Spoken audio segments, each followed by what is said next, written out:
Hello there and welcome to our Shield of the Sun video. Now in this video what I'm going to do is talk about Satanists of New Mexico. So I figured this video would help people to understand the nature of true Satanism in our world today, in our present age today, and right here in the United States of America. So I did a lot of videos talking about this particular subject and talking about what I actually did know about it, and thus we'll talk now more about Satanists of New Mexico, what makes New Mexico interesting when it comes to supernatural happenstances. As you know, there's many stories that come out of New Mexico regarding UFO crashes, UFO sightings, UFO abductions, sightings of non-human entities along the roads, sightings of non-human entities coming out of people's walls, coming out of people's ceilings and floors, apparitions and hauntings of people's homes, workplaces, public works, streets, deserts, auroras, mesas. They call it the mesa, the desert. Even Masons had hauntings in New Mexico, and in other manner of things. So let's talk about it. What is with all of these sightings? You know, these sightings come with also alien abductions. There are a lot of people in New Mexico talk about being abducted. They talk about being harmed, hurt, and maligned, even raped and molested, even possessed, even given messages from outside alien forces. There are varieties of UFO covens in New Mexico.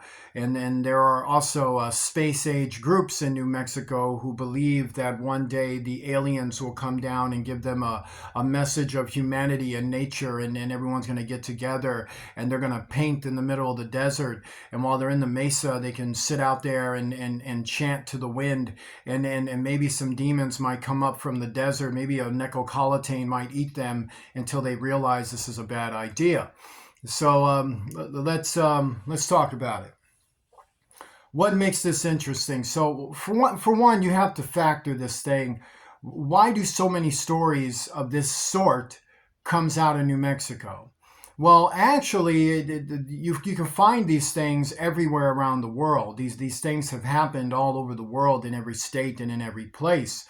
It just so happens that in New Mexico, according to Central Intelligence Agency files, and according to FBI investigations, and according to other state and local and federal law enforcement, is that they have a high degree of satanic covens in New Mexico who know about magnetized areas of conjuring and spells, and they know formulas and incantations and the actual ancient rituals of conjuring by name fallen angels into our galactic realm, into our temporal plane, from multi-dimensional dark spears, and from the darkness and from the very spears of death from the devil, and from the bowels and gates of hell.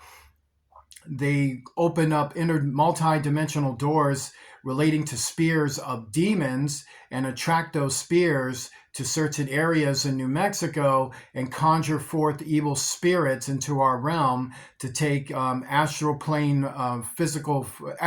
form to physical form, or taking celestial form to temporal plane form, or taking various forms. So to understand, they have ways of conjuring various demons. Some demons will appear in transparent, lucid ways. Some demons will appear physical and be in our physical plane and initialize physical attacks or physical haunts, or find a nest, an area they can nest at, which will usually be on the property or grounds of a Satanist or a satanic family, or somebody who owns the property, who would then conjure these spirits into their property to infusionate their magnetized aura, meaning their travel path to their property, and hence their property becomes haunted. Actually, it becomes magnetized and cursed with these demons. So to understand, this information that I just gave you is information that is known to a lot of Satanists in New Mexico. So there's actually Satanists in New Mexico who know this proper information about how demons are accurately conjured and why they're conjured and why they go to certain locations to conjure them, because of there are certain locations in New Mexico. In fact, there are many, many, many locations in New Mexico which have magnetized areas where conjurers and Satanists like to go to these areas and conjure for evil spirits to manifest from the void and then come into our temporal plane and harm us. So, how do these Satanists get that preparation done? What is it that the Satanists do in New Mexico and even all around the world to understand what I'm describing in New Mexico as a habistance and as a methodology in our tactics and our actual deeds that are done by Satanists in other places around the world when they conjure multidimensional demonic forces. So, to understand it, what do they do in order to initialize their rituals and ceremonies in New Mexico, as is akin to what other Satanists do all over the world?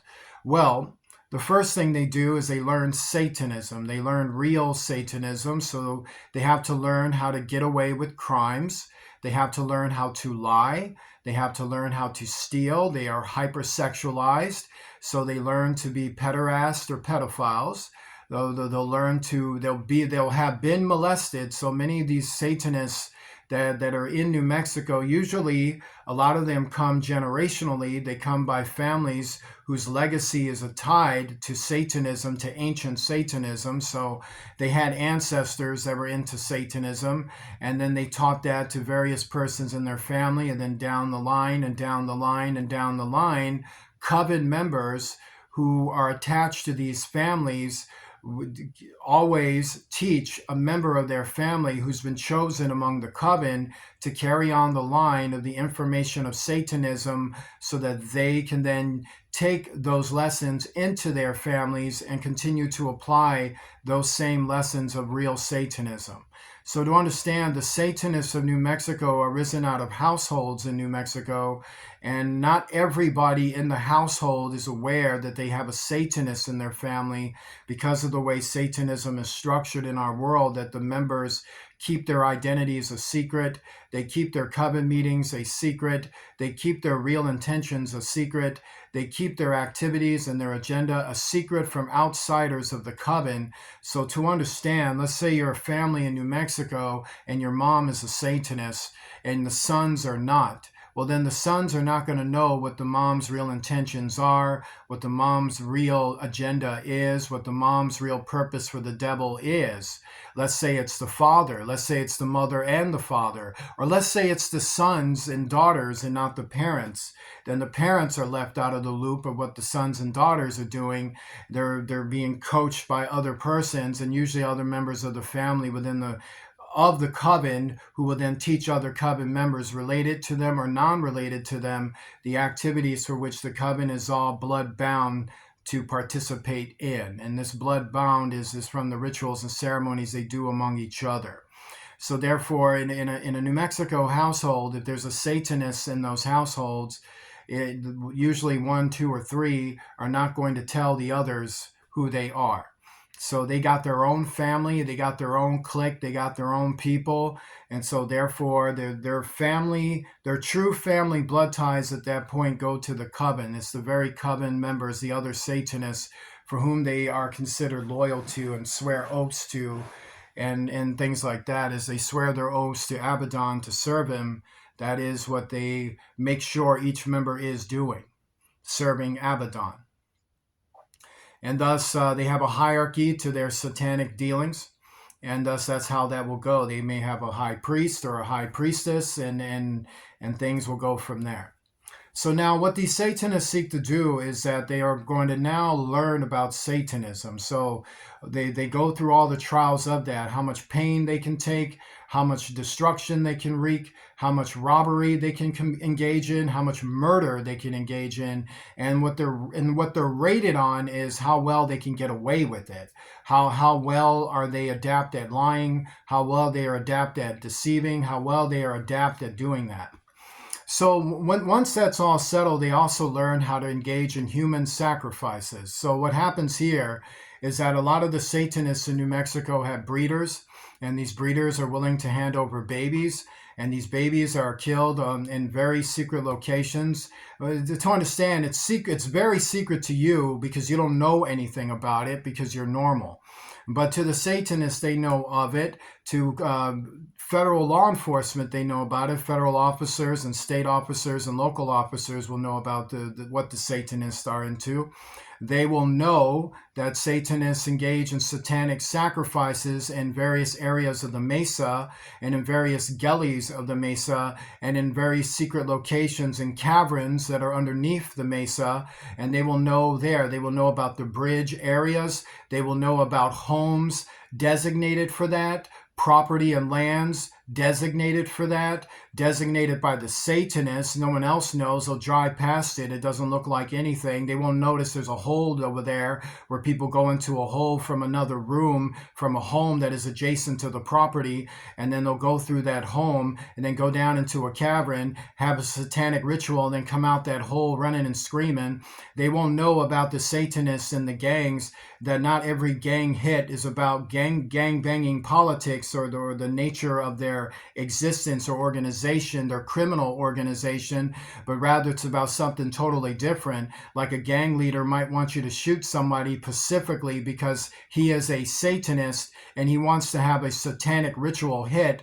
So now he's telling his homeboy to shoot this other homeboy because of gang issues, but actually it's because of Satanism, and his homeboy's got to go do that. Otherwise, he's considered a lame. He won't get the girls. Nobody will respect him. They won't say hi to him when he's driving past or walking around. They'll pretend like he doesn't exist. So homeboy better go shoot homeboy so that other homeboys will hug him. So that's what goes on. So to understand, they learn to engage in satanic hits. They will kill babies. They will kill their own. So to understand, another way they do it is they kill household members. So there are household members that don't know about them. Usually they don't last very long. So what will happen with them is that, let's say they're few in numbers in the household. So if there's more people in the household that are non-Satanists and you got a few, and then those people in the household are going to have the weight of the home. But if the home is being ruled or run or controlled by Satanists, rather psychologically, rather physically, or rather spiritually, or rather all three, then what they'll notice is household members start to die. They end up homeless, strangely enough. You know, they're just kicked out of nowhere, or they end up getting beat up a lot. They end up physically assaulted and attacked, or they end up getting robbed out of nowhere, destroyed out of nowhere. They just bad, unfortunate events just happen to them until they're eventually murdered. Or another way is they just disappear outright. Is the one minute they were there, the next minute he moved. You don't know where he or she went, and now they're dead. And maybe they find bones of their body 10, 20 years later, and they can identify, yeah, this person used to live over there, and now they're dead. What happened to them? And they'll notice that parts of their bones have gnawing teeth marks because people were eating their flesh. So to understand it, this type of Satanism that goes on in New Mexico is very bloody and it's very real. The Satanists are also involved in human trafficking. This is another way they receive victims too. So not all victims come by way of breeders. Some are actually bought out of cages that are held human victims. There are adults in these cages. There are men in these cages. There are women in these cages. There are preteens in these cages, children in these cages, teenagers in these cages. And these persons come from various households that have been taken over by Satanism, or they were kidnapped from other households, or they were kidnapped from other clique groups, or they were kidnapped from other gang situations or drug situations, or just they were walking down the street various ways. They were able to entrap them, grab them. Another thing that goes on in New Mexico is this human slavery thing that goes on. So in New Mexico, the laws of consent are very, very well, they hardly ever, they do exist, but no one pays attention to it. So the things that are accepted there are pretty sickening. A lot of pedophilic behavior is accepted there. A lot of incestual behavior is accepted there. And that's to say accepted by those who do accept it. It's not to say generally people in New Mexico are into that, because generally they're not. You just have families that are, and they feel more comfortable in New Mexico practicing that sort of thing than in most other states. Most other states, might just go, well, if your neighbors are like that, then I guess you're like that. Where in New Mexico, it's just more like I feel very comfortable doing that. Those that do that, and they go ahead and do that, while other persons feel I don't like the way you are, and there's just nothing they can do about it. And thus this is what goes on. So to understand, and the Satanists in New Mexico tend to often bring the bad reputation in New Mexico that it gets. They're heavily involved in drug trafficking and the fentanyl distribution through the Santeria covens that are attached to the cartels. Now, a lot of cartels that engage in drug dealing, murder for hire, and political corruption and money laundering and so many other terrible things, owning front businesses so they can launder their money from criminal businesses.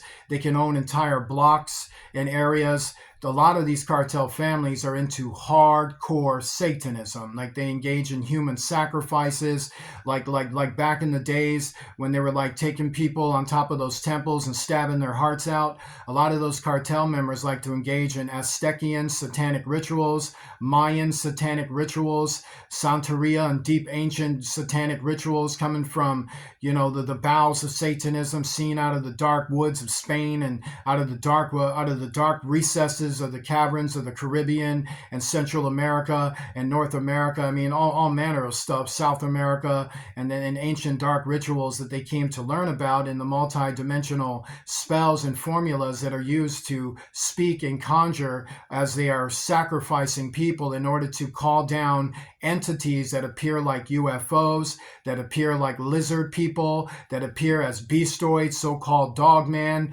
and so many other things. So let's talk about why there's so many legends in New Mexico. So as I've stated, the type of demons that are conjured in New Mexico through bloody ways look like UFOs. They look like the dog man. They look like the lizard man. They look like La Rona. They look like all of that. But to understand, they're all fallen angels, demons. They are the forces of Satan. Okay, so they're the forces of Satan. Okay, so let's just get it right. Don't call it dog man because it's not a man. When you're calling it dog man, you're just saying you're in love with it, you want to sleep with it, and you're a disturbed human being. So if you don't want to be a disturbed, ancestral, sick, pathetic human being who uses your money and time to kill the children of God, then what you want to do is accurately call it a demon of a beastoid species of a multi-dimensional region made from abomination and made from sorcery. Sorcery infusionated with abominations. The abomination is the beastoid. So hence it is a clone of a fallen angel that exists on a physical temporal plane. Hence, those are the type of demons that make nest in Satanist's property. So sometimes, let's say if your mom is a crazy Satanist and you're not, and your mom knows an incantation formula spell, how to conjure an actual beastoid into our physical plane, then she will sacrifice a baby or maybe one of her sons or her cousin or her friend or some baby you don't know about, and then go ahead and do that and then have an entire nest on her property where she then molests and rapes her children and continues on with mischief and pain and satanic dealings in order to reinforce the conjuring that is taking place upon his or her property. This is what goes on in New Mexico with Satanists. Not only will they conjure those things, they'll conjure UFOs and magnetize them to their property. They'll conjure those type of demons, fallen angels. They'll conjure serpent types, serpent eaters that come from multi-dimensional spheres, from dark interdimensional portals, and they'll come into our realm and eat people, even possess people. We got these people that are possessed by multi-dimensional demons who turn into various beastoid forms, and this is after they've devoured human flesh, cannibalized, and drank human blood, which is all forbidden in the Bible, and it tells you exactly in the Bible what will happen to you if you engage in those activities. What describes in the Bible are all the things that just described in this video is what will happen to people or with people, or the things that will happen with people, or to other people, or to your environment when this sort of Satanism is active in your realm. Hence, that is the type of Satanism that goes on in New Mexico. Join me in a prayer. Our Father, who art in heaven, hallowed be thy name. Thy kingdom come, thy will be done, on earth as it is in heaven. Give us this day our daily bread. Forgive us of our debts, as we forgive those who are our debtors. Lead us not into temptation. Deliver us from evil, for thou art with us. For thine is the kingdom, power, and glory forever and ever. In the name of Jesus Christ, the King of heaven. Amen. Like to donate to Shield of the Sun, please do so using Cash App, the $ Shield of the Sun, spelled in small case letters closed together, or send something in the mail at Michael Jimenez, 305 capital E East John Street, Apartment 8, Knox, Indiana, 43665. And thus, please remember to be generous. In Jesus Christ's name, amen.